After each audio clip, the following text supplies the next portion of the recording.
Hi, welcome back to Upward Look TV. The current COVID-19 has led to the increase in use of infrared thermometers. The devices use infrared light to scan heat radiation, mostly on the forehead and sometimes other parts of the body. It works by receiving the thermal radiation emitted by humans. People who have recently tried to resume their lives by leaving home and going to shops and restaurants have probably stopped at some temperature check control system. Usually, someone with an infrared thermometer in hand points the machine-looking tool to the client's forehead and finds out if the person is running a fever. But is the use of infrared thermometers harmful to humans? Please, if this is your first time here, do not forget to subscribe, like and share. I want to talk to you about the temperature checks they're doing with the temperature guns, and I want to read you a post which was on Solutions Empowerment, but I do not know where it was reposted from. And there's a couple of things to think about. The very act of pointing a gun at someone's head and normalizing that, particularly towards, well, anyone's head, but particularly the children, it has to have an effect on you at an energetic level, and it's terribly wrong. But there's also other things to think about too, particularly with regard to your pineal gland, which is vitally important and something which is under constant attack and has been for a long time, because it's the bridge, if you will, or the gateway is probably a better one, to the higher energy realms, the spirit worlds. Anyway, let me read you this, and this is from an Australian nurse. I'm really worried. I've started implementing the new protocols in force. One of my new tasks is taking and recording each person's temperature. I aim for the center of their forehead with my thermometer-shaped gun. I pull the trigger, wait for the beep, and record the temperature. I always apologize to the person before proceeding. After doing this a dozen or more times, I suddenly had a realization. Are we being desensitized to be targeted at the head and also causing potential health issues by aiming an infrared ray to the pineal gland? So I started taking the temperature on the wrist, which turned out to be more accurate given that the forehead is cooler than the wrist and the results differ by more than 1 degree in some cases. I went to a shopping mall and people were lining up to get their temperatures taken by an employee who was obviously not a medic and was not properly educated on how to correctly perform this procedure. Many were shocked when it was my turn and I took the gun that was being directed at my forehead and redirected it to my wrist.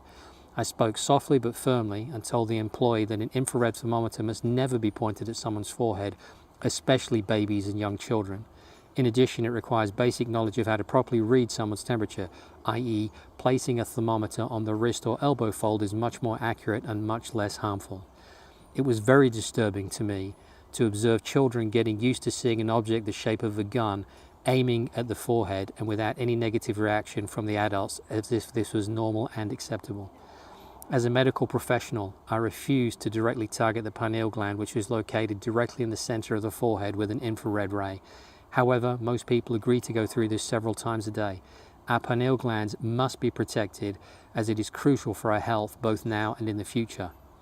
The pineal gland is a small pinecone-shaped gland of the endocrine system, a structure of the diencephalon of the brain. I hope I said that right. The pineal gland produces the hormone melatonin.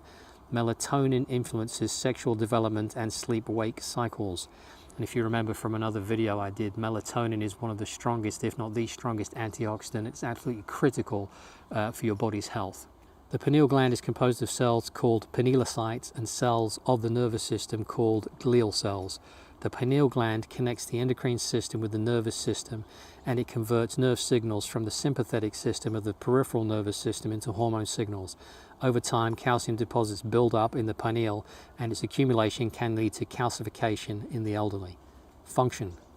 The pineal gland is involved in several functions of the body, including secretion of the hormone melatonin, regulation of endocrine functions, conversion of nervous system signals to endocrine signals, causes sleepiness, influences sexual development, influences immune system function, antioxidant activity. Ask yourself, is it ever wise to aim an infrared laser light at the pineal gland? I'm going to leave you to have a think about that one. If you are subjected to those kind of temperature checks, you might want to redirect that to your elbow fold or your wrist to give them a more accurate reading and to avoid any potential health damage that they are inadvertently being trained to cause in you. And I say, I've seen things when Tony mentions thermometers. They aim something at your forehead, they stay this far away, boom, and they tell you what your temperature is. I said, I've never seen that before. I've learned a lot. I've learned a lot. friends. What do you think? Does the infrared affect your pineal gland? Would you stop allowing them to shoot the rays directly to your forehead, and allow them your hand or other parts of your body instead? Tell us in the comments section below, what are your thoughts? Thanks for watching, and do not forget to subscribe and share.